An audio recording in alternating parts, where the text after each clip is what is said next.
Hello from Wicklow, my name's Phil and welcome to the channel. We've got a sweet one for you today, one of my favourite desserts, Rhubarb Crumble. There's 3 stages to it, all are very simple, so let's go ahead and get started. Here's what you'll need. In a large mixing bowl, you want to add 200 grams of self-raising flour, 50 grams of custard powder,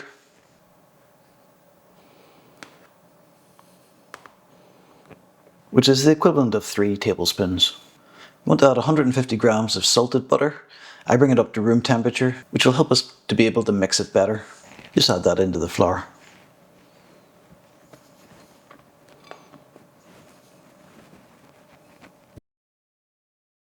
You want to add about 125 grams of golden castor sugar. If you can't get that, regular granulated sugar is fine. And 25 grams of demerara sugar. Just use your hands and mash everything together. It'll form sort of like a really coarse sand, and that's when you know it's done. You just want to incorporate all that butter into the mixture. Just break everything down with your thumbs.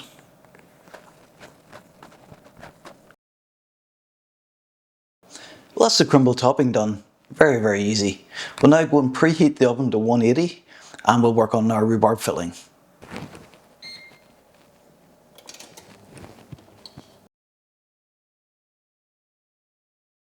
So I've washed the rhubarb. I'm now going to cut off the ends and the leaves because we just need the stalk.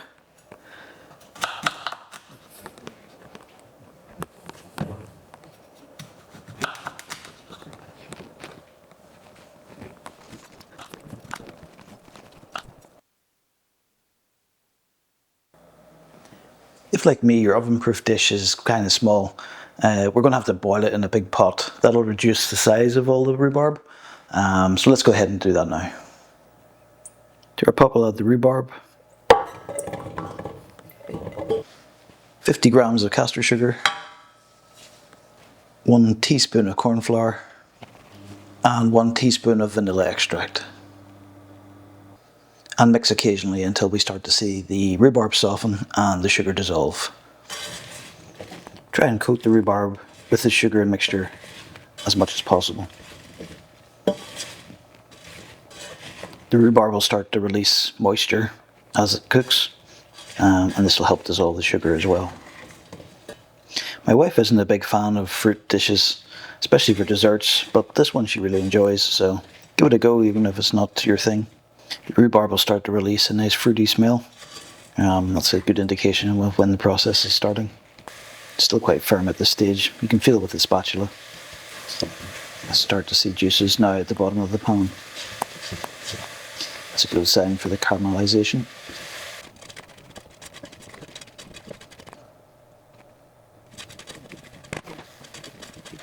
I can feel that the smaller bits are getting softer, which is great.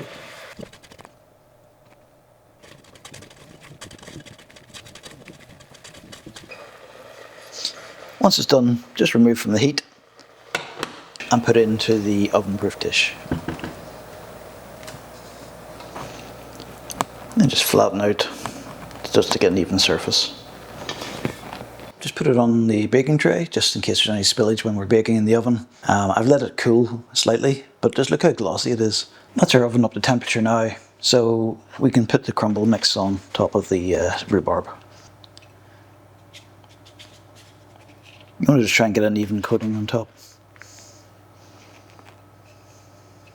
Just make sure all areas are covered. I like to make it quite thick because the rhubarb is going to bubble over through it, and that just allows everything to infuse together. So that's our crumble topping added. We'll just pop this in the oven now.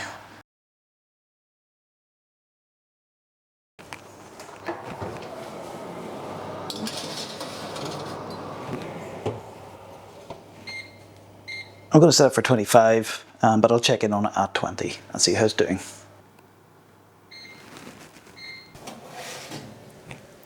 That's a good idea to have the tray. Actually quite a lot of overflow.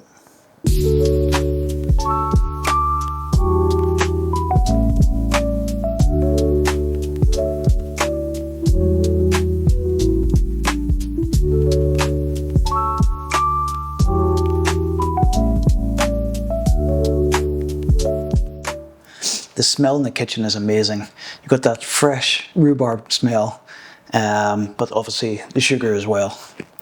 So let's go ahead and get a slice out of this.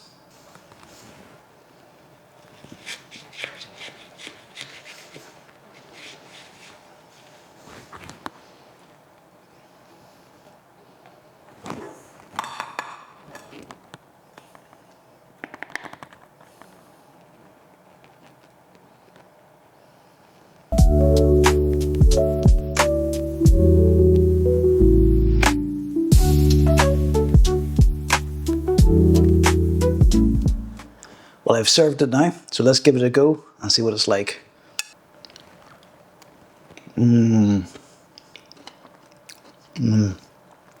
Instantly that tartness of the rhubarb, but perfectly mixed with the sugar. And then you get that crumble crunch. That's amazing. This was one of my favorites as a child, and still as an adult.